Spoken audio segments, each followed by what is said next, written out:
like to welcome you all for yet another session of AIM 2024. We basically are looking at a lot of entrepreneurial opportunities with sectors ranging from food and beverage, nutraceuticals, electronics, renewable energy, chemicals over the next 4 days. So, like you all know, the webinar series is being conducted by SolutionBuggy from May 7th to May 10th. So we do hope that over the next 4 days, you will have a lot of opportunities to learn about various sectors, what are the upcoming sectors in manufacturing, also the pros and cons of each of these sectors, and maybe a little bit of insights into what are the costing and how much of capital expenses it to set up a manufacturing unit in these sectors. I'm sure over the next 90 minutes it will be a knowledgeable session with some stellar speakers that we have lined up for today. As of today, we have two speakers, Mr. Kshitij Bagla. I welcome you, Mr. Kshitij. And then we have Mr. Naveen Reddy. Both are into the F&B sector, so they have immense experience in this sector and have been our experts on the platform of SolutionBuggy for quite some time now. A warm welcome to both of you, sir. Yeah, good morning, Mr. Guru. Thank you. Yeah. So I think many people would have attended some of the webinar series which we have conducted before as well, and we have got some stellar participants and speakers lined up for you.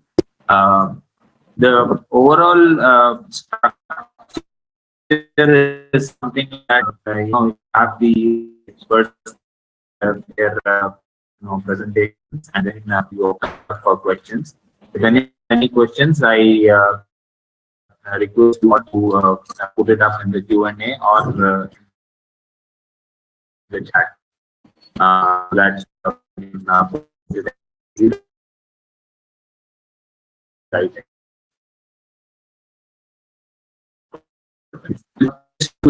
What will be manufacturing industries experts?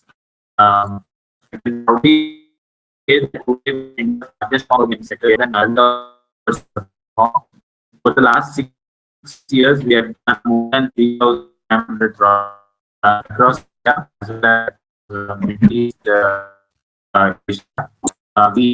When we say what could be from one-day consulting assignment, for example, lead management or programs, to all the way to up in the right from one to commercialization stage, which includes product identification, and commissioning, supply chain management, and a little bit of sales and marketing. We have a lot of it we typically execute across manufacturing, but I would say sectors which are more close to our heart are food and beverage, pharma, chemical, renewable energy, electronics, and a little bit in the defense sector. A quick introduction of myself. I am Guru Prasad Bangle, Director at SolutionBuggy. I have about 20 plus years of experience in consulting. I'm a BE and MBA from IIM Bangalore, and I am presently the Director at SolutionBuggy. With that, I would want to introduce you to the stellar speakers that we have. First of all, I have Mr. Naveen Reddy, who has about more than 15 plus years of experience in the F&B sector. He has worked with us on quite a few projects, especially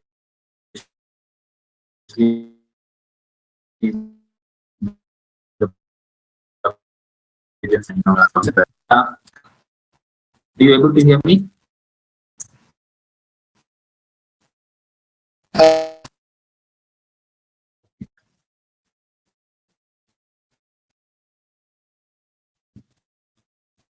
I think your voice is a bit feeble. Can I speak now, Guru? Yeah. Now it is. Yeah.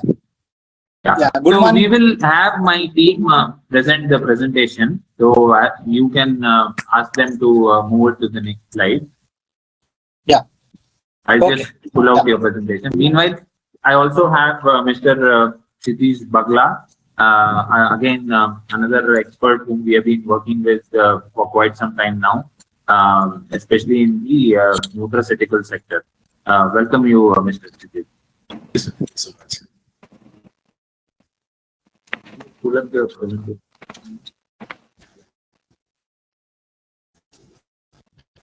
So Naveen, you can go first. Yeah,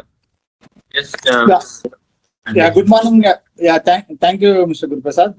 Good morning, everyone. I am Naveen Kumar Reddy. I am in this food and beverage industry for last 2 decades, actually, working with different kind of organizations, with handling different kind of roles for the last 2 decades. And I was with 𝐬𝐞𝐬𝐬 and other companies quite some time. And I am working as a consultant for last 10 years. And I am with SolutionBuggy for last 4 years. And I have done quite some number of product development and project development with SolutionBuggy. See, today I mean, thank you, SolutionBuggy, for giving me an opportunity to, talk about food and beverage industry, growth of ready-to-eat, cook, heat, and drink products. We have a presentation slide.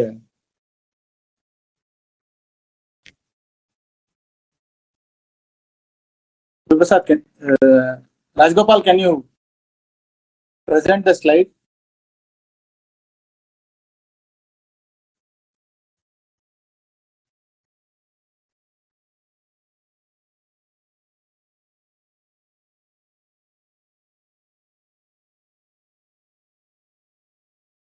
I'm talking about emerging trends of food industry, which is related to eat, food, and drink products. The roadmap is like emerging trends.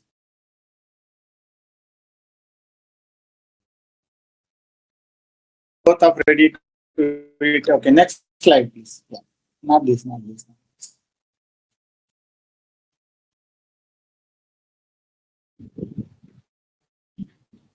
So the roadmap for today's discussion is like emerging trends, example of innovative products in food and beverage industry, export opportunities, appropriate budget required to start an industry, growth of industry next 5 years. These are all the topics which we are going to discuss today. So looking at examples of trends of food industry as of now is health and wellness beverages, something which is related to protein, gym going, vitamin and mineral fortified foods are building up faster, and they have been distributed and produced and distributed in quite numbers.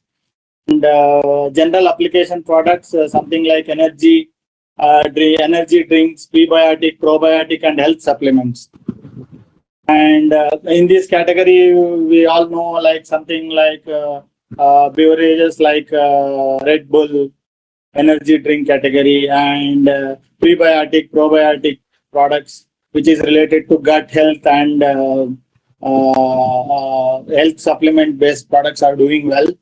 And functional foods like millets, cereals, natural fruit tea, and extract based health supplements are doing exceptionally good as of now. Next slide, please.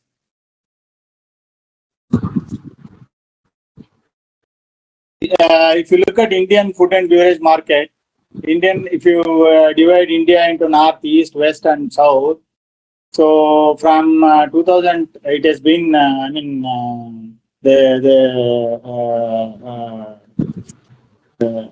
workout has been done from 2022 to 2029. So in this, if you look at northeast market has about 35 to 40% requirement is there. East has about 25 to 30, as well as west and south. And in this, I have explained like breakfast cereals, ingredients, natural healthy beverages, confectionery, dairy food, savory food, pet food, ready meals, organic food, and bakery.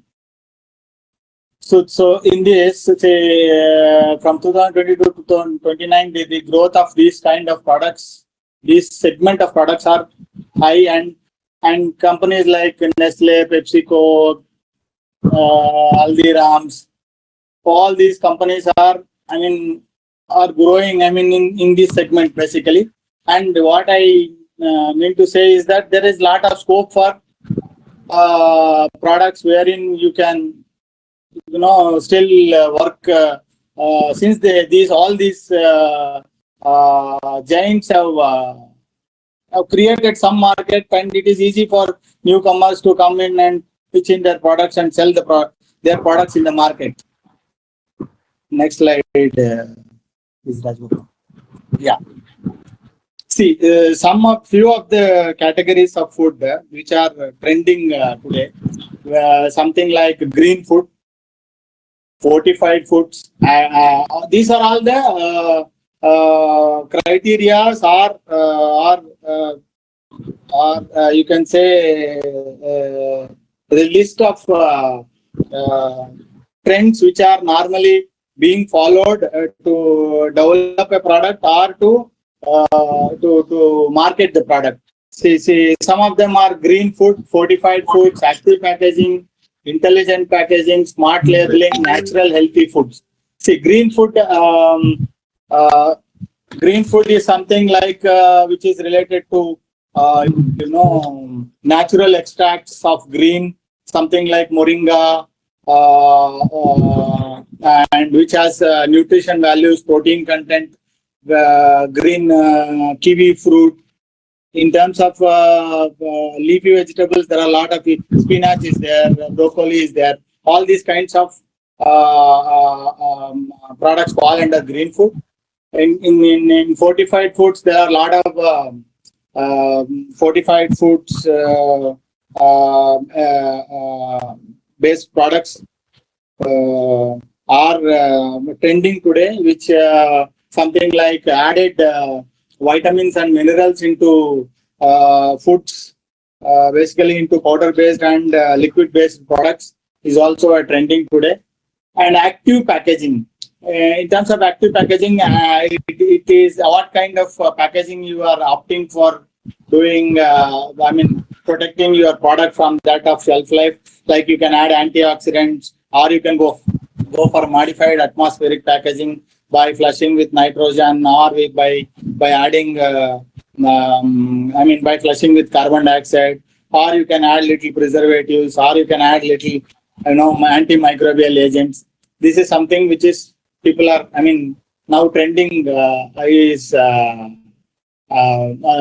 market trends are people are following to develop or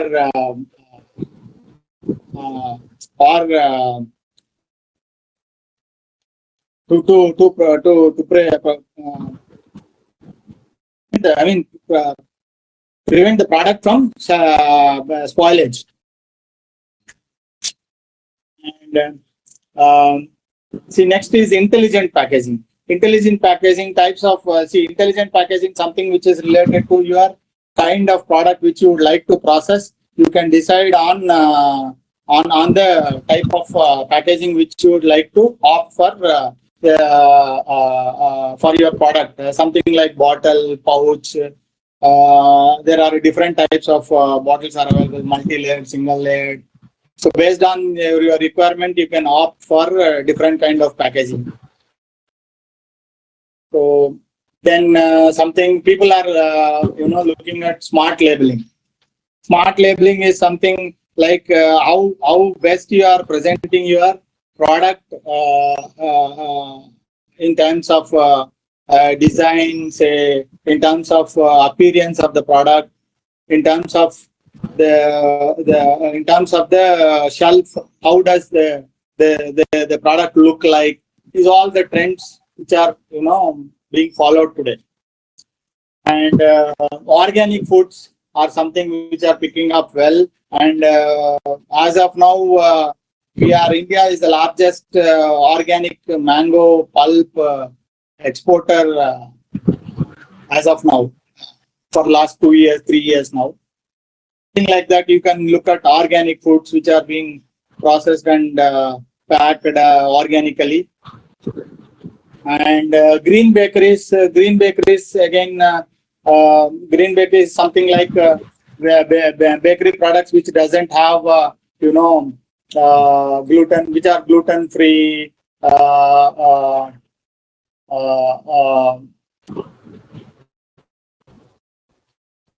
I think, Naveen, you can also talk about what nano encapsulation is and nano food. I'll do that. Yeah. So, which are clean label products, bakery ingredients which people can use and make the product. So, see, now it is trending is nano encapsulation. Nano encapsulation is nothing but, you will coat the product with a bioactive compound which will, prevent your product, which will be, active throughout the shelf life of the product so that it will not spoil. This is one, basically being followed in the probiotic cultures, flavors, and in some of the, nutraceutical ingredients to keep up the product stability throughout the process. And people are even today's trending is also nano food is also one of the trends of today's world, like producing food by using nanotechnologies, and that the exposure to other environments is lesser, and you will have better preserved food than which is being grown in the wild, so that you will get the better quality of the food. All that can be, and other trends are energy efficiency. How best you are going to conserve your energy in the process of making the preparation of the food, or what kind of processes you adopt to preserve your food is one of the trends. And specialty foods. Specialty foods is something like what we look at people who make like MTR and the category of foods which basically fall under proprietary category as specialty foods, which normally we make at home, can be scaled up to manufacturing facility requirement. All these are all specialty foods. Food waste. See how best you will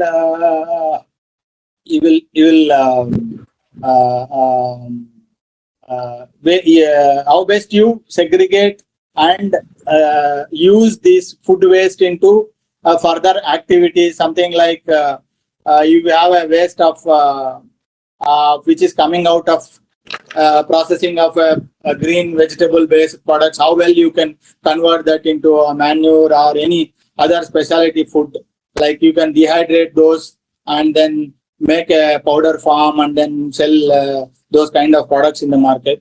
One example I think which we can give here is about coconut, because recently we had set up a desiccated coconut manufacturing powder manufacturing plant, where we saw that even the coconut water which they take out can be eventually converted into vinegar, and at the end of it, even the coconut shell is made into activated charcoal. So it is kind of completely zero waste unit that was being made. This was one project which we did in Coimbatore, but we saw that each of the coconut product has multiple variants which we can make. Even within desiccated coconut powder, we can look at virgin coconut oil first, and then go into desiccated coconut powder, and then look at options even within the brown part which was coming out, that can be used for again reused for burning. So that way the whole concept was very clean, and at the end of it there is no waste coming out of the plant itself. So this is something which again government also gives a lot of initiatives in putting this up, and we were also surprised that This was in Tamil Nadu. So the Tamil Nadu government has some very good initiatives wherein if you are claiming that your plant is zero waste, then you Yeah. have some additional subsidies you can look at. Yeah. And Guru, yeah, actually one more example. Actually, we also did something like that. So in nutraceutical sector, there are see, if you are making suppose mango. So there are some ingredients in mango pulp and mango kernel that are used for nutraceutical substances. Yeah. Right. That's also one.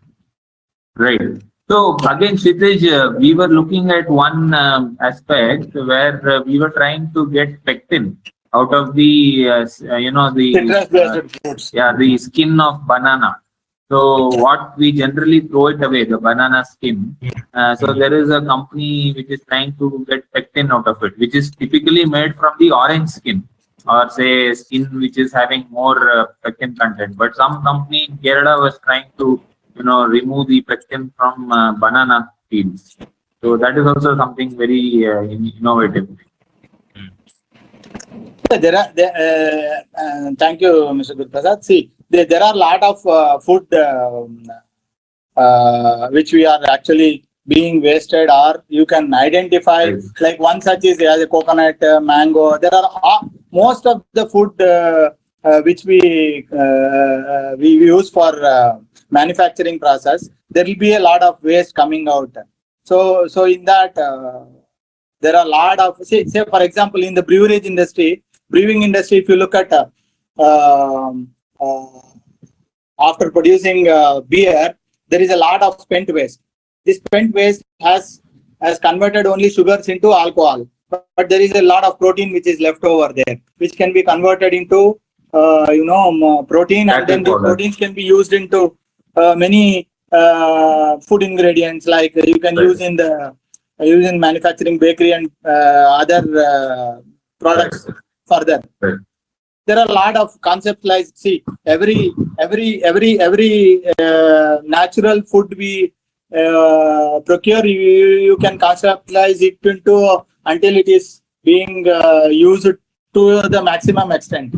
So like as you said, coconut, mango, banana, or like there are different companies have different kinds of waste which is coming out. That today's trend is that how best you can convert this food waste into either into revenue or into maximum utilization of the food actually. Right. Yes, Naveen sir, we are also working on one of this kind of product only. There's a client from Delhi. They have 2-3 plants in Punjab for the beer itself. So we're working with them for the stamp floor only. But there is a problem for the USDA. We have to do it in 3 hours. Then only we can export it. So there is a lack in India. Doesn't have that much capita to. Yeah, that was one of the problem we are facing right now. So we are just solving that. Right. And let's see, the first and foremost thing is that we need food industry to develop and to flourish. Sustainable sourcing is the most important thing. And now that the if you compare it to maybe 20-25 years from now, is what we are today. We are social networking, everything has become more we have evolved better than earlier 25-30 years from now. People are focused more on how to identify. People are most of the people are available on social media. So this sustainable sourcing is not a big issue as of now for us. Basically what we produce in India as of now. So these are all the trends of food industry. See, as I said, these are all basic trends. So other than that, there are mega trends like globalization, urbanization, digitalization, bricks and clicks, connectivity, convergence, health and wellness and well-being. See, health, these globalization, urbanization, digitalization, bricks and clicks are all connectivity and convergence. These are all basic mega trends of industry, any industrial development. So now the other biggest segment which is growing today is health and wellness and well-being. people are more focusing on products like daily consuming something which is good for health, morning, evening, something good for evening consumption, which will help in improving the gut health, and morning, which will help you to give more energy, boost their energy. Working community people normally look at having some green kind of. If you look at if you Google or search for kind of products which are being sold in the market today is green and red, they call it as.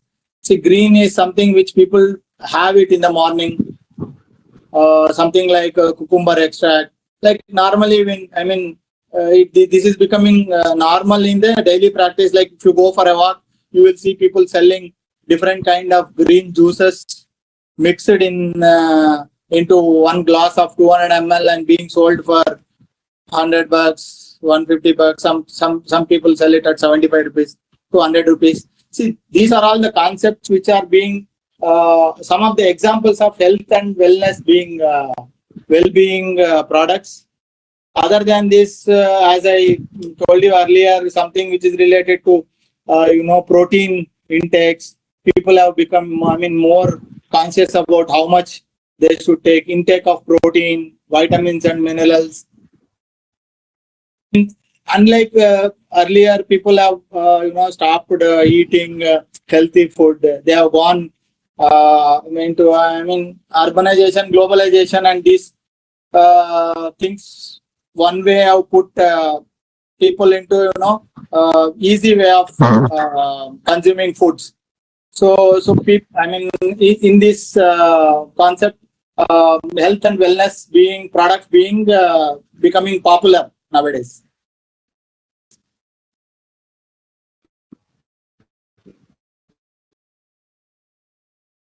What is ready to eat, cook or heat products? Ready to eat, cook is food is basically basically food packaged cooked food does not require additional processing. It can be frozen, chilled, shelf stable with minimal heating or served hot. See, ready to eat, ready to cook products are basically which are being sold on the shelf. You may have to cut open and then just heat it or mix it into with a hot water, or basically based on the serving properties, you can mix and eat or drink. So in this process, there are different kinds of categories. You will have to either refrigerate it throughout their shelf life, or you can keep at ambient temperature and be sold in the market. And some of the foods are minimal processing, like steaming, like microwaving, maybe which can be prepared in 2 to 5 minutes. These are all the ready to eat, ready to cook products. And especially one of the trends which we also saw is during COVID time and after that, there has been a very high dependence on these kind of food. It is also more of a social, kind of a change as well, where we saw that the people are not depending on external cooks and people coming from outside and things like that.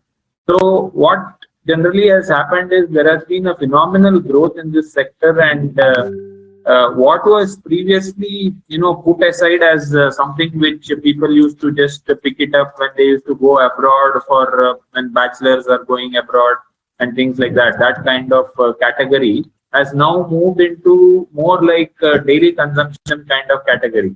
And you see a lot of, new entrepreneurs coming out with millet-based, ready-to-cook products, oats-based ready-to-cook products, and a lot of combination with even, you might be surprised that there is a company in Bangalore which is kind of done its prototype on ready to eat biryani. So all you have to do is, dip the packet in hot water, and then your biryani is also, within 7 minutes or something, they are proclaiming that it will be ready. So it is to the extent of, right from your dosas to idlis to your, khichadis or palak paneers and things like that, all the way to health foods like millet-based dosas or oats-based, porridges. Things like this has been completely made into the ready to eat or ready to cook kind of category. There is one more which is called as ready to heat. You just have to heat it for 2 minutes, 3 minutes, and then it is ready to eat. So this is a very new kind of a category, especially in the Indian market, which has come out post-COVID. And there is a big demand, and right now, I think even the big players are not able to satisfy that demand. Yeah, thank you, Guru. Yes. See, in the process, I have, for people to understand, Mr. Guru has already explained about it. Millet-based noodles, powder soups with added natural extracts, millet dosa. Some of the concepts which for people to understand this kind of segment I have mentioned. Millet dosa batters. Millet dosa batter and millet dosa, dosa batters are becoming very popular today, which is close to 100 crore company today, which is ID Foods, which is crossed more than 150 crores. Basically, they have started with millet, dosa batters, idli and dosa batter, which have diversified into different foods. But however, they have only crossed in the segment of idli dosa batter itself about 100 plus crores. And they have more than 45 units which have been, they have identified, installed. Again, a Bangalore-based brand, like how Naveen is mentioning, a Bangalore-based brand which focused only on 2 products, idli and dosa batter, all the while. But they did a lot of innovation, especially in their packaging. Very active, like how Naveen ji mentioned. Smart packaging is what I think got them through. Even before this, I think there were a few idli dosa batter companies like Asal and things like that. But not many people had been drawn to that. But today, when a packet is standing in front of you in the shelf space, it is something like it is proclaiming, please buy me. So that kind of packaging is what they have been able to put across. Even when I don't know how successful their vada packaging is, but it was a very innovative concept. The way the vada packaging was done, and it was going to make vadas with all the exact vada which you get from a hotel. So this was a very innovative, kind of an exercise which ID put across, and the founder also being very agile, and it is a very old concept, right? Making the idli and dosa batter, but the way they packaged it and the way they looked at the logistics, solved the logistics problem, and got a big shelf space.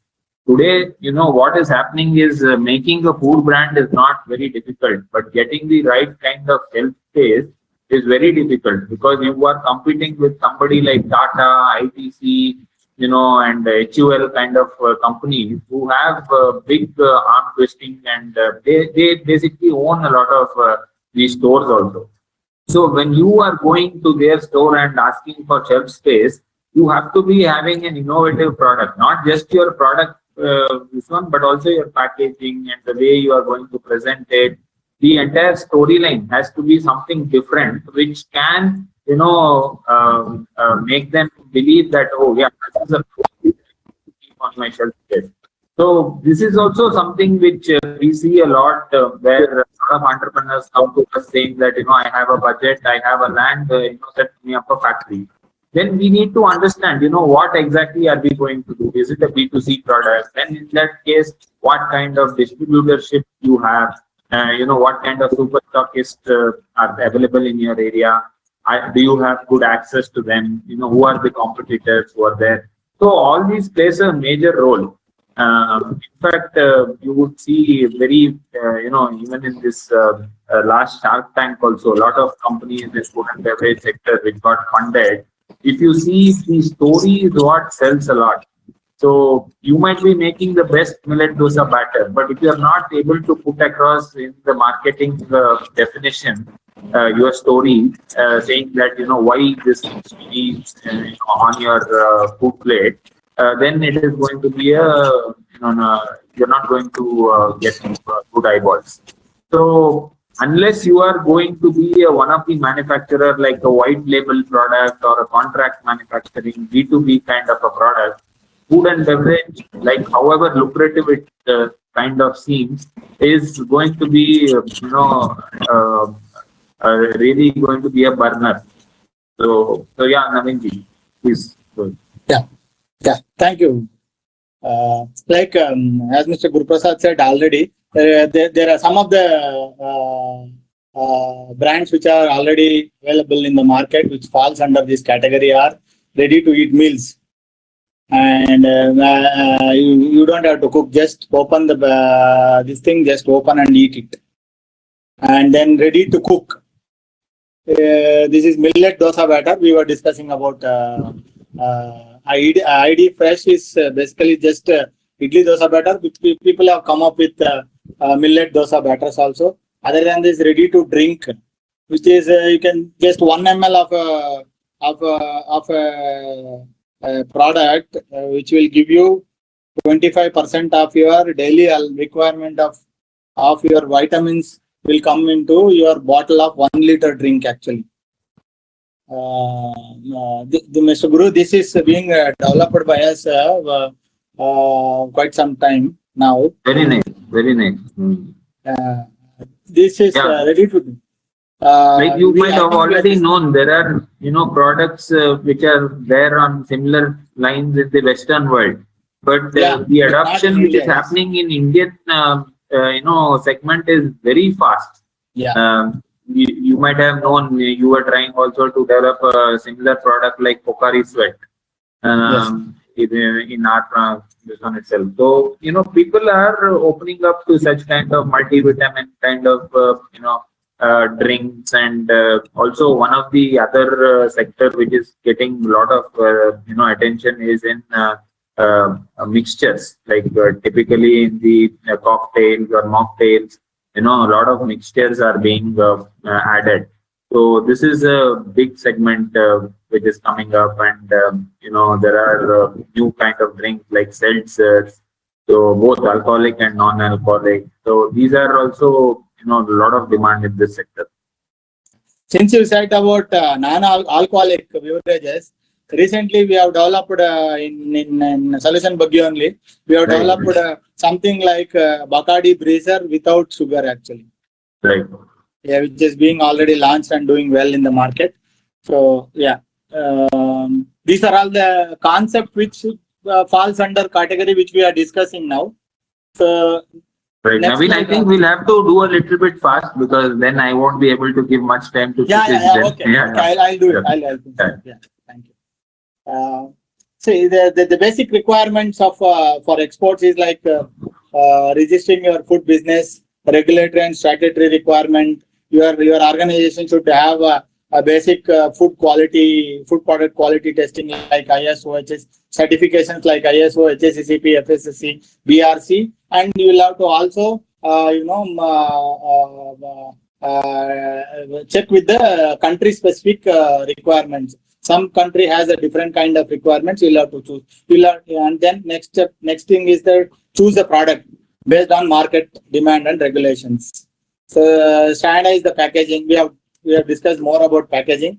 Labeling regulations also you have to follow what regulations they follow abroad for export. Those kind of activities you'll have to keep in mind.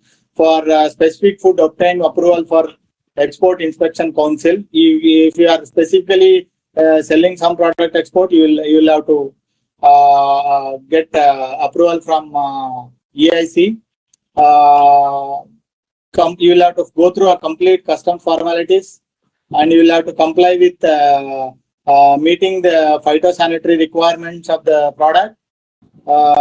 Documentation like including the certification of origin, health certificate, other required documents for country specific again, like country specific payments also you will have to decide on, like US dollars, or you will have to decide on in which way of doing your transactions. Build with your own network, distributors, agents and partners. Develop your own distribution setups and promotion activities abroad. Next slide, please. Last year, 2022-23, 23-24 is not yet being announced yet about the what export market is based on agriculturally processed export products. See, cereals and cereal based products has trended 50% of the total exports actually. Other processed food is about 19%, which we are discussing. The category which we are discussing is other processed food, which is the next one to cereals for export. And then other animal products is about 15%. Processed fruits and vegetables is about 8%. Vegetable fruits and fresh fruits and vegetables is about 6%. Cashew is about 1%.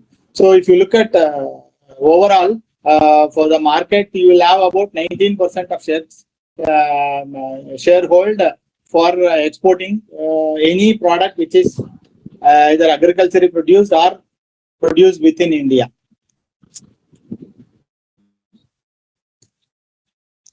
Opportunities for export market. See, opportunities for export market is basically Indian diaspora. So Indian diaspora people have gone from India, they are settled there. You can look at that kind of activity and then market your product. Newer technology where your product falls under newer technology basically based product, something like as you told. For example, I'll give you now today IDF Special is producing a product called idli dosa batter. See, idli dosa batter cannot be exported to abroad. So it will have a shelf life issue. So you can convert this product into freeze dried product. You only have to add water back into your system, and then this is one kind of technology which you can adopt and then market your product. So this is a one kind of technology which wherein you can adopt to your requirement of the product so that you can improve your shelf life on. This is basically, it is not going to undergo in much treatment in this process. Your product will nutritional value of the product will remain same, and this technology is not well adopted in India as of now, where there are limited number of organizations in India. So this is one of the emerging technologies as of now. So if you go bilateral trade, based on the bilateral trade, you will have to decide which products are trending and trading well in the country where you are specifically would like to export. And MSME initiatives. So the MSME initiatives have there are a lot of a big list of available in MSME initiatives to give subsidies. There are a lot of and forex rates based on what kind of currency which you would like to basically adopt to export your food product. Next slide, Rajgopal. Yeah. See, budget required to set up food industry. See, budget is basically which I can we cannot describe basically to how much budget you would like to invest on. So basic idea we would like to put it to you is like see, if you would like to set up a dry mix format, you would like to have a you will have to weigh a few ingredients. Then for that you need a weighing balance. So then you will have to sieve your all the entire blend. So you'll have to pass it through a sieve vibro shifter, and then you will have to blend it through. So you will have 15-20 ingredients which will go into one blend. You will have to blend it through a precise blender, which will make the product into a precise blend. Then you will have to add it to the next is weighing and filling. So you will have to fill this product into a sachets or a pouches, something like 200 grams, 20 grams, 500 grams, 5 kg or whatever, and then you will have to seal it through a band sealer. This is basically a small requirement to set up a dry blend facility for with a minimal investment of 20-30 lakhs, or it may go up to 30-50 lakhs based on the capacities of the equipment which you opt for production. Right. Next slide, Rajgopal, please. So this is ready to eat or ready to cook retorted products. See here, basically you have to mix all the ingredients into kettle kind of thing. For you to cook that entire. For example, you will have to, if you want to make a sauce or ketchup or anything, you will have to pass it through a cooking kettle, and then you will have to pass it through a microwave for further sterilization and processing, and then you will have to pack it, and then further you will have to put it into a retort for further sterilization of the entire product along with packaging material to get your shelf life of the product. So this we cannot give. I mean, we cannot go for how much cost it would be. Basically, it will depends on what kind of capacity you are looking for, and then it costs maybe from 2 crores to 10 crores is what the project cost is. Just to to understand, people to understand what and all equipments might be there for this kind of setting up units actually. Next And slide. here he has put in IQF unit and As we discussed, the individual quick freezing or freeze drying or dehydrated, all these are all the technologies. Normally sterilization and packing. It's a vast actually subject which you can talk about more than 3-4 hours. But to understand, people to understand, it is heat and serve, dehydrated, freeze dried, and individual IQF, individual quick freezing. How to make a chapati which can have a shelf life of more than 45 days. You can freeze dry it, or you can pass it through sterilization process and then pack. These are all technologies. Some of the technologies which are basically food industry being used. These are all some of the products which we have already discussed upon. And say for example, if today's growth of food industry is close to, only food industry is up from 6.6% to 7.2%. But if you look at only beverage, which is going up to 10.8 to 11.02%, at the rate, these kind of products which are actually being, growth rate of this at this growth rate, it is encouraging for a lot of people, newcomers, to come into this kind of business and get into selling and promoting these kind of products actually. And corn is also one such product which is being sold out of India to different parts of the world. There are, limited number of companies are there. So paratha, sweet corn, heat and serve. I have given some of the examples here. So I think it's a very good session with Naveen-ji, wherein we have just like we said, we're talking about food segment by itself is a one-day seminar. So this is just like scratching the surface and giving a bird's eye view of what the sector holds, what are the pros and cons of this sector, and what an entrepreneur should look at when he is entering the sector. Obviously, the budgets, like how Naveen-ji said, can be anything between 20 lakhs to all the way up to even 20 crores. So what exactly we want to do, what is the idea, why we want to do it? Is it the B2B segment we are looking at, or B2C? Is it the export market we are looking at? Are we looking at,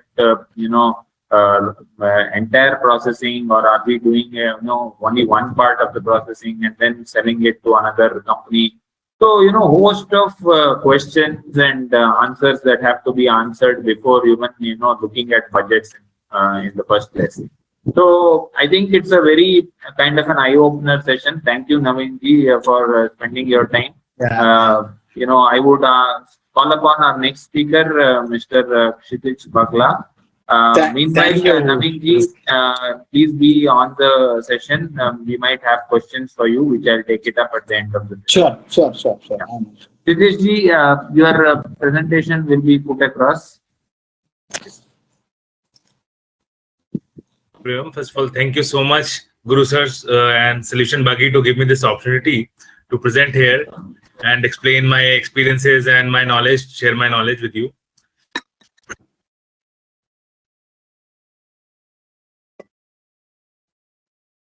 So today we will be talking about nutraceuticals.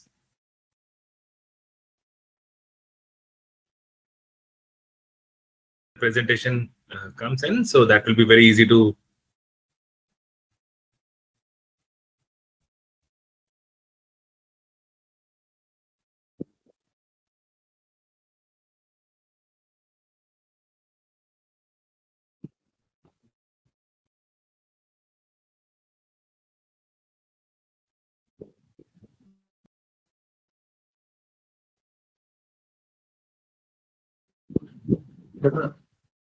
Kshitij ji, are you able to see? Sir, now I am. Okay. Great.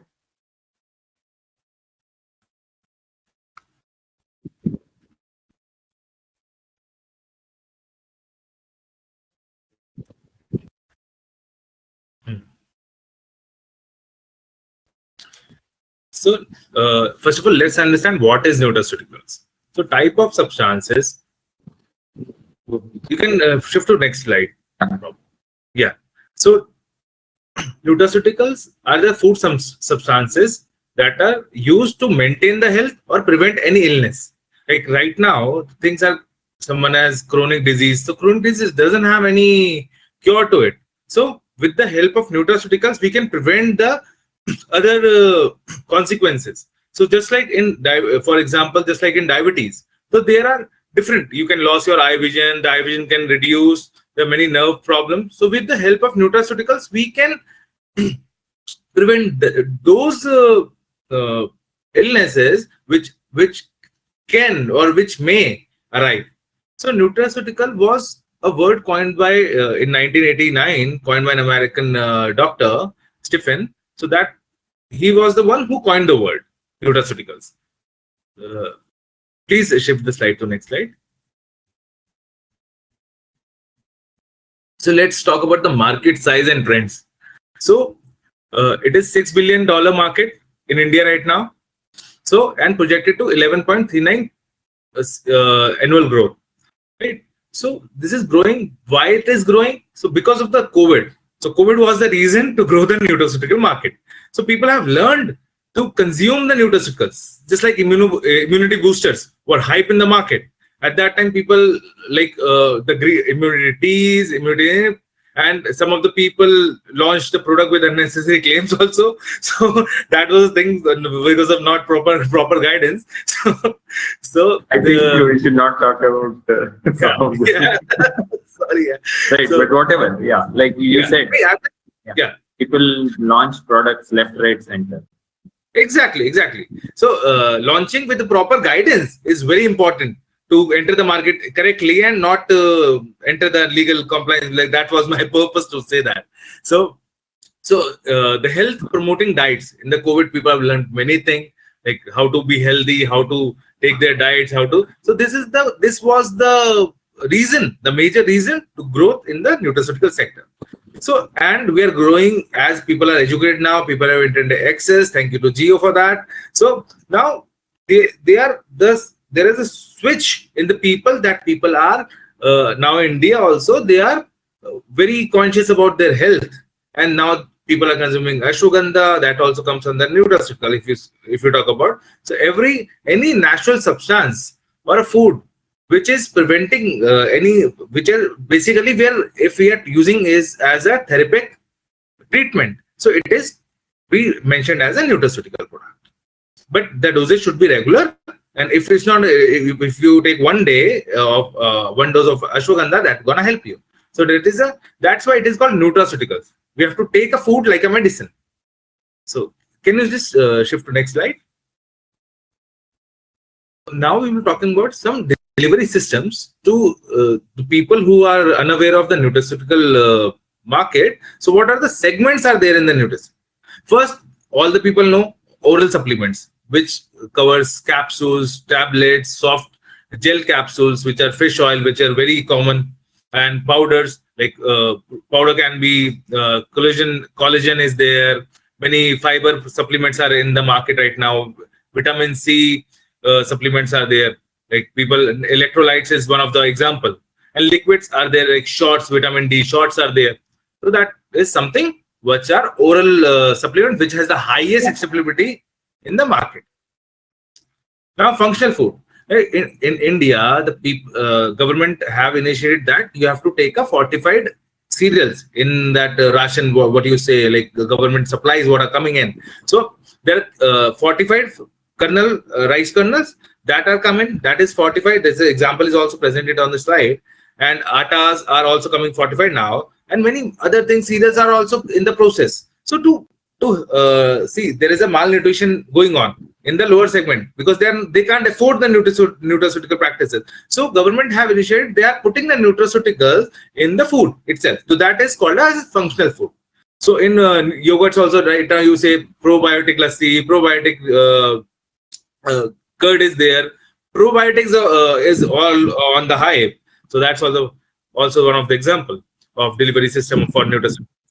If you talk about beverages, tea, juices, smoothies. Now, if that is fortified, like Lipton tea is vitamin C, high in vitamin C, they're adding vitamin C into the teas. So that gives the claim, gives the sellability.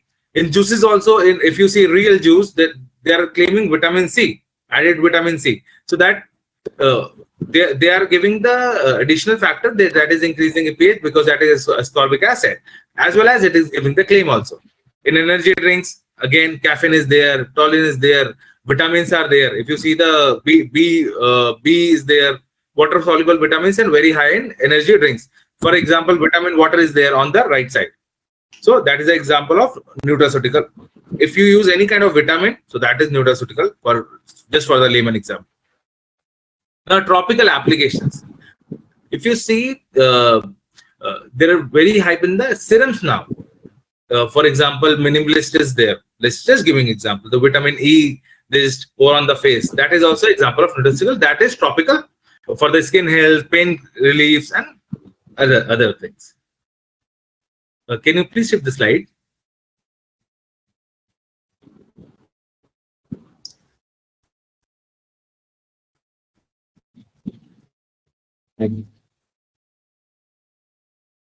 Yeah.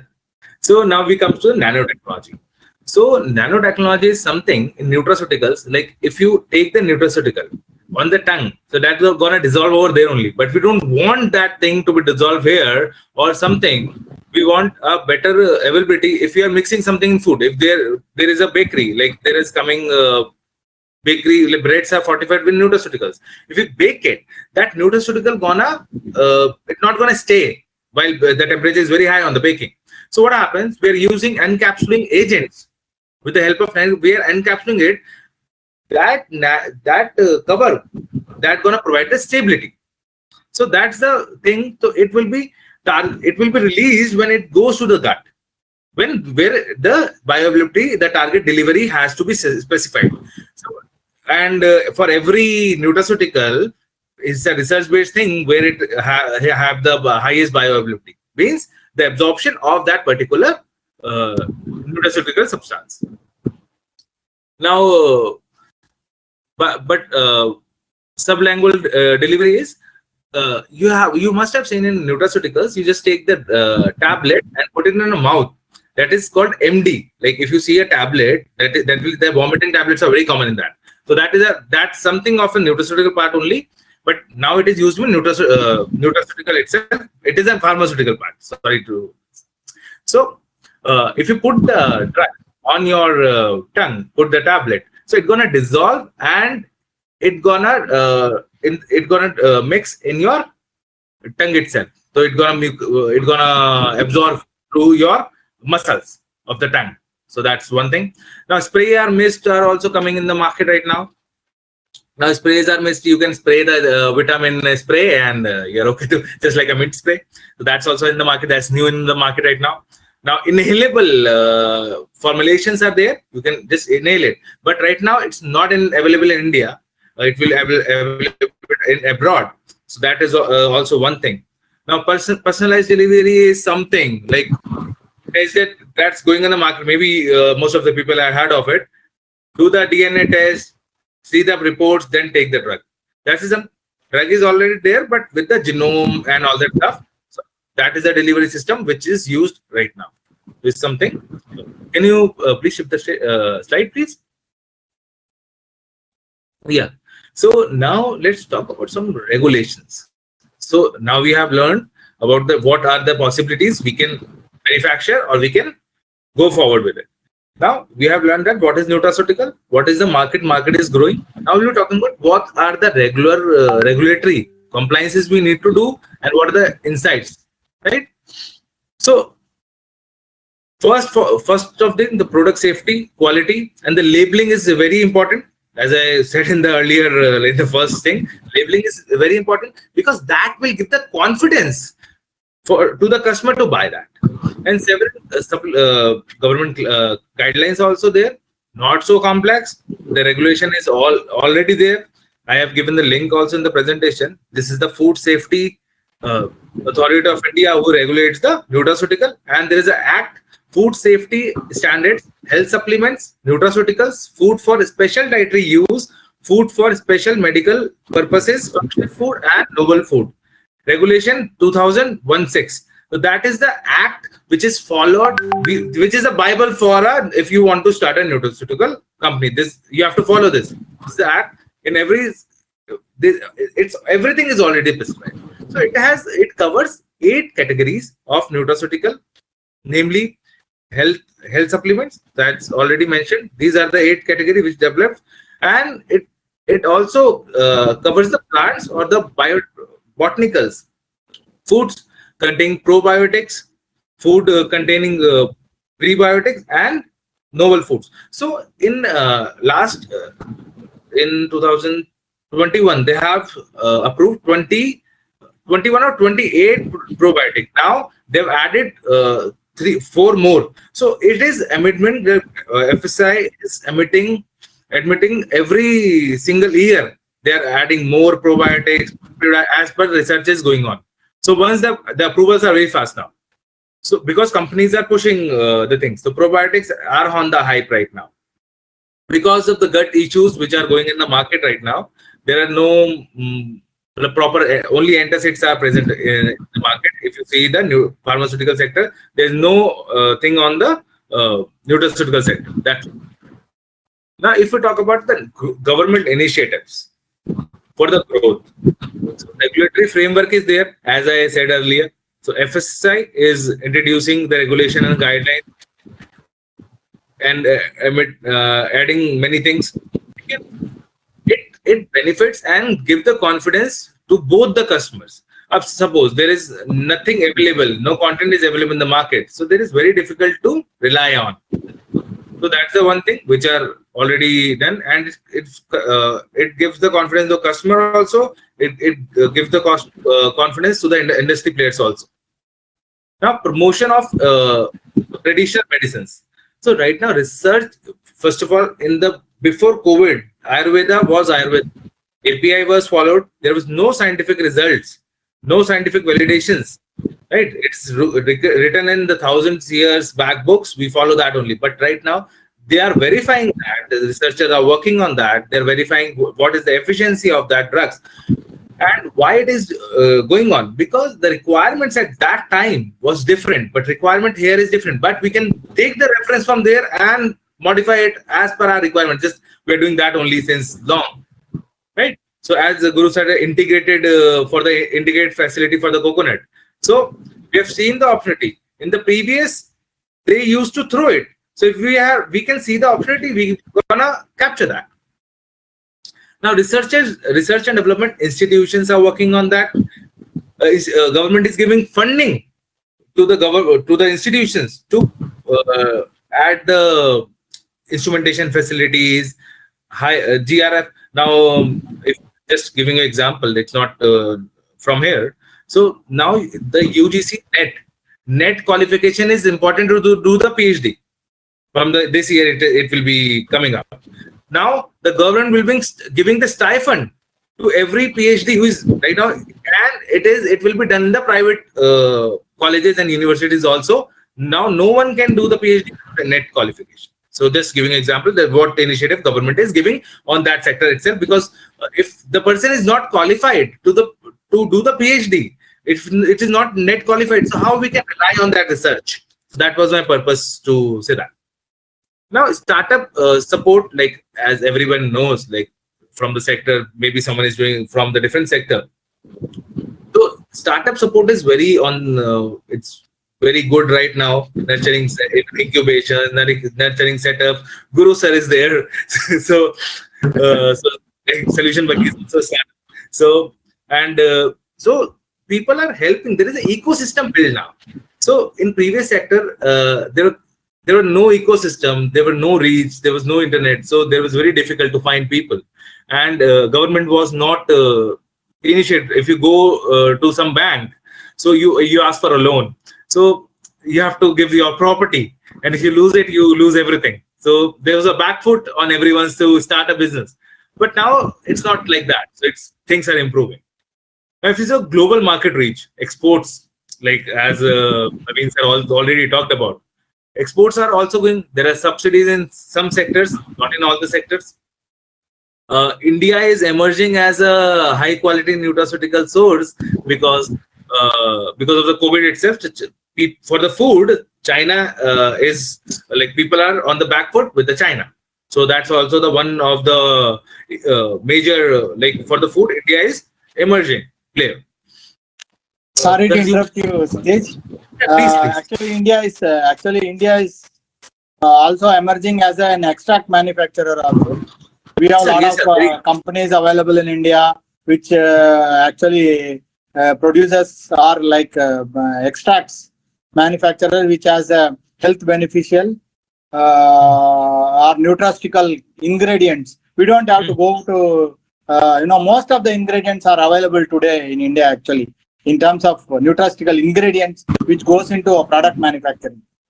One such is there in Bangalore only, which is close to 1,000 crore today, which is Biogen. Exactly. Yeah. Sorry. No problem. So it is emerging. Why? Because the availability of the ingredients are already there. Previously, people were importing the substance, running on their plant, then they were. So now, if you're doing it right here, where we have everything, so that will be cost effective also. But we have learned that with the time and the demand also. Like if there is maybe in the previous sector there was no demand, the demand was less because the market was not accepting that thing. That is also one of the purpose to like demand is there, so that's why people are making that. So now let's talk about the supply chain, the most important thing. Like as Guru sir in the first, in the starting, Guru sir said, if you're making a good product, if your distribution is not good, so product is not gonna go like do well in the market. So let's understand the supply chain, how it works. So first of all, let's start from the manufacturer. Just look at the circle. It is a circle. Supply chain is a circle. So if first of all we need to have a raw material which will be coming from the supplier to the manufacturer. So manufacturer gonna produce the goods. Now we have to distribute it. Distribution going to distribute to the retailers then customers. There can be a chain of the wholesalers or something, but this is the chain which is regularly used in the market. Some of the local manufacturers just they don't give the marketing support. So that's why they just wholesale it. So that's also one of the market, but the margins are lower in that. If you don't have your brand equity in the market. Now that will go into consumer, then the demand will come, then you will gonna order the raw material and the chain goes on. So logistics are one of the thing. When you're selecting a product, you should see that you have the clear logistics chain, and the demand should be frequent, and you should tap the market where your targeted audience are available. So in the next, we're gonna talk about that. So now let's, like I have already talked about this in the previous thing, but so demand is increased because of the perception what people have created because of the diseases. Because from the obesity, many heart diseases are coming up, and from the diabetes, as I told you, like many diseases are coming up. If you have thyroid, like if you have any chronic disease, so there are diseases which may come because of the nutritional deficiency. Or if you have stress, if you have, like, stress is the major problem right now in the business also. Stress is the major problem now, and it affects the liver. So liver supplements are coming up, and there is a right demand in, because everyone knows, we have already everyone says gut should be healthy and the body will be healthy. So that's why the digestive and immunity health have the raised demand. Like if for example, my mother take Giloy tablets, so that right now also she's taking. She started back in COVID. Someone told her it glows an immunity booster, but the demand is still there. Demand is still, she still takes that. If it doesn't, then I don't feel good. So that's also the effect. But if once have started something, and there is a thing, the old age people, they have the phenomena. If I take this, I will be good. There's not to do the any. That is the mental thing also for the health and immunity purpose, and it has the benefits. It will be, energy will be there, and many, like if you have the, suppose if you have any digestive issue, so at that day you won't feel comfortable. So gut flora, because of the, now why gut flora is not good as before, because we don't play in mud, we don't go on beaches, we never go on a walk on a park. When I was a kid, we used to go for a picnic with mud hota tha, khelte the, and that was the thing. And we used to go for the beaches. And right now, no one is going even on a walk in a garden. So probiotics doesn't come in now if you're not playing with it. And immunity creates from that thing only. And gut is also all about that. The more two very important aspects. Now, if the gut, now we are eating the food which is more acidic, that destroy the gut flora. Second, we are eating preservatives. That's why retort and freeze drying are emerging now. So that's also one of the reasons why Naveen sir is saying that freeze dried, and that is also on the go. Like preservatives uses are also coming down. So that is also the one of the reasons to enhance the immunity system, so our body will be healthy in the aspects of nutraceuticals. Please shift to the next slide. Now, if we talk about manufacturing experts, so oral, like if there is a competition, there is a higher demand in the market. So oral supplements are the highest because people have the habit. As I told you, my mother's example, she has the habit of taking the tablet. So she will take tablet only. If I will give the inhaler to, she won't inhaler to her, but she won't be comfortable with it. So that is the shift. But with time, that's gonna change as we have come up to this point with the nutraceuticals. So that's gonna change with time. The spray, that will be some people will, it's a gimmick. How it's gonna work? So that's also one of the perceptions of the people. Like only tablet works. Some people say, yeah, syrup doesn't work on me. Like syrup is not the thing. The tablet kaunga, so it will be gonna it affects more. It's gonna absorb. Some of the syrups, my father is a doctor. So syrups, some people think is syrup. Not gonna digest. It's gonna go in the mouth. It's gonna stuck in it's not gonna absorb properly. Tablet is better. That's one of the, like when he prescribed. So he give me tablets. I don't like syrup. Syrup taste is, and that's the thing. The perceptions like. So capital. Now let's talk about the capital investment. As Naveen sir already said, that depends on the capacity. What we're gonna do, which supplement we're gonna.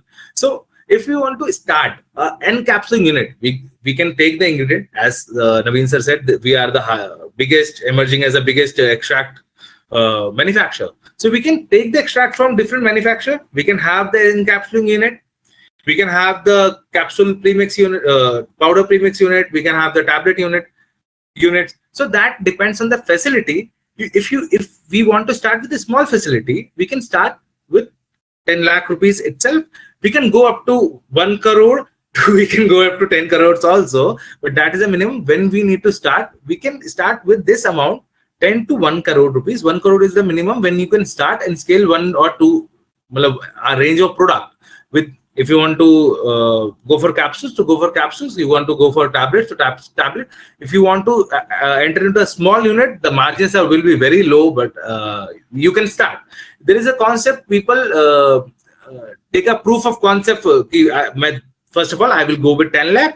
I will have my margins will be slow. At that point of time, people can start with 10 also. But if someone is want to take it as a serious business and not for the proof of concept, so that can directly go for the investment of 1 crore. That is very growing. And margins, if you talk about the gross margins, there is very high in this because the logistic cost is very low because of the value of the product is higher and the weight is very low. So logistics costs become very low in the market. So if you talk about the premixes, the 1 kg premix gonna cost you same like 1 kg ROM tablets, but the value for the logistics for this is very low. So that becomes a profit for us. Now, I think there is a small poll that I'll put across right now, and then it will hardly take about 15 seconds. So I request all the participants to participate in this poll and give us your answers.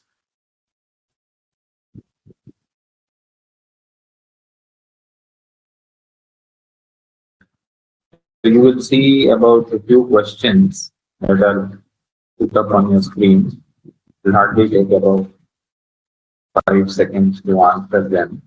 And then we can continue.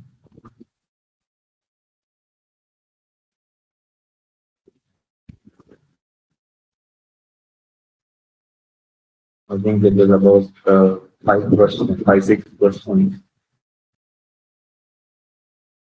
I request all of you to answer the poll, please. Then we will continue.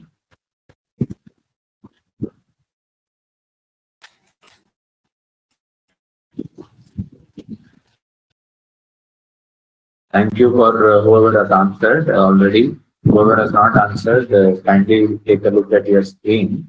You will see a few questions. You can answer them, please. About 5 questions are there on the screen. Please answer them, and then Shiji will continue with this presentation.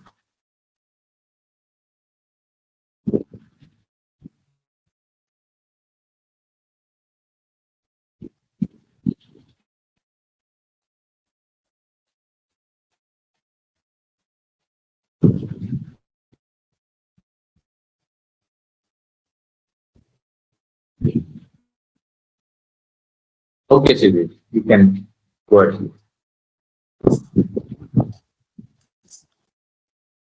See, this cost, like what I am talking about, this cost will cover the facility cost, the equipment and machinery, raw material and ingredients, labor cost, regulatory compliance, R&D, manufacturing and distribution, utility and overheads. So I'm talking about, when I talk about 10 lakh, you can start with everything, right? And minimum space is required, that is 3,000 square feet, because the machines are small. If we talk about the small facility, the big, so minimum requirement is this when you start with the small facilities, because the plant is compact. If you're not going for extractions, if you want to start an ingredient business, so the investment will be minimum 1 crore rupees. Now the requirement, the basic requirement is FSSAI license for the manufacture of nutraceutical products. That will be a central license. If we want to go into a factory and all that stuff, so the requirements differs. right? The environmental clearance, NOCs, and all the Factory Act will come on that. Now, there is a government central scheme I'm talking about. Production. Please, can you shift the slide to next, previous one? Now, production linked initiative scheme for food processing industry. There is a link. You can go to it. Everything is given on the page. There are state schemes also, which I have not mentioned. This is state specific as per your domicile. So that are state specific. You can just search on the state websites. You're gonna get everything. You have to search for the food processing industry or the manufacturing link.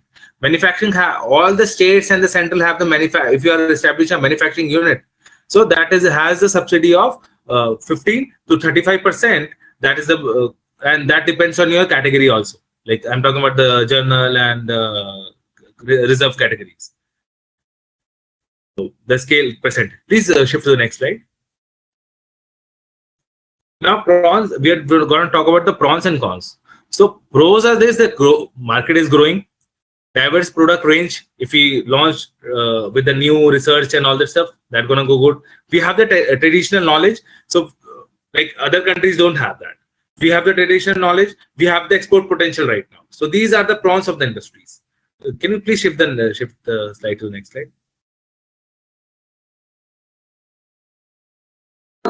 The cons, which are somewhat pros also in some cases. So regulatory challenges, labeling and all that stuff, the claims and all, I'm talking about that thing. So there are challenges because there are no some claims as a research that will be not clear, but in the time we have to have a research based product, so that challenge is not going to come up. The research cost, so that's a con because there is no PubMed for India right now. So quality control, if you lack on the standard testing, if you are taking the raw material, so that has to be tested. So quality control is right now in India for the lab testing and all, we are not that much advanced. Limited research is there. The companies have to do their own research. There is no research methodology available already in the government sector, help with the government sector or coming up with the researchers. That is less right now. Like as already said, people are taking, government is taking initiative. Price sensitive market. If you talk about India, India is a price sensitive market. If you're going abroad, then also the nutraceutical is price sensitive because it's already have a expensive. If you're exporting also, there is the cost of the exports. Now competition, both domestically and internationally, there are players. This industry is already evolved abroad, right? So this industry have the highly competitive. If you're doing something new, of course, that is established, and that we have to have an education for that. Now competition, if you're going in the same sector, competition makes the profitability and projections unaligned. If there is a competition, you have aligned things. Like this is the market. I'm gonna tap 1%, 2%. So projections will be very clear if you go and do it at the right, and you have that particularly projected investment. So of course you can play with the competition. And now overall, India is growing. Innovations are on the high, and addressing the sustainable development, like as Naveen sir already said for the sustainability. So I'm not going to take that time to explain again. So this is something. So yeah, you can. Thank you, Hitesh. It was a wonderful session to give some bird's eye view of what this market is and what is somebody who wants to get into nutraceuticals. What are the things that he should keep in mind? So I think we have reached the end of the session, but one question which is come up is different categories of products, as in supplements, do we need to set up different machinery? Yeah. So if you talk about capsuling or tablet forming, there is a different machine for that. Like packaging will be similar. If you want to go for the blister, you can go for the counting machine for the tablets, and you can go for if you are talking about syrups, so syrup will be the filling machine. That will be similar to. And now the formulation part comes in. The tablet machine will be same for every tablet. So that if you want to make a tablet machine, If you want encapsulating, you want to fill the capsules, capsule machine. Now, if you want to make a gel capsules, there is a different machine. With this different category, there is a different machine. Only the machine, right? Now, the packaging differs, the packaging machine differs. So that's the one of the thing, because syrup will be making, the syrup tanks will be there. After that, syrup premix tank, like you mix the tank, the heating will be done. Now, after, and some of the people take the syrup from, because the syrup from the outside, do the dosing for the nutraceutical and pack it. So there is a segment, there can be the intermediate, because the cost, you have to be cost effective. So you can do like it, we can plan it.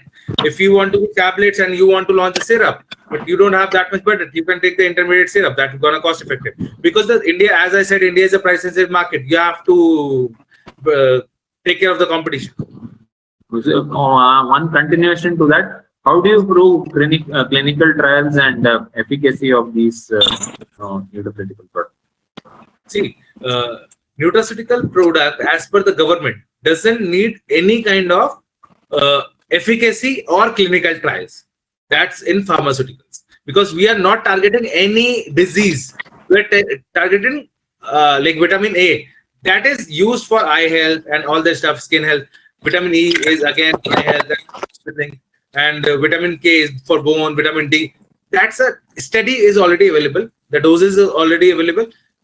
Now, if some other drug, new drug comes in, or new, like there will be a vitamin X, suppose there are no discoveries there. Now there is discovery will be there. If you are targeting any element, like this is the extract, this do this, now that gonna go in the nutraceutical sector. Later on, that is used for pharmaceuticals also. Like grapeseed extract is used for many things right now. If you are targeting the extract, then it is needed. And if you need to go for the clinical trials, it's you can, there is agencies, you can go for the MCI, you can go for other agencies also. There are private agencies also who conduct a clinical trial on behalf of you.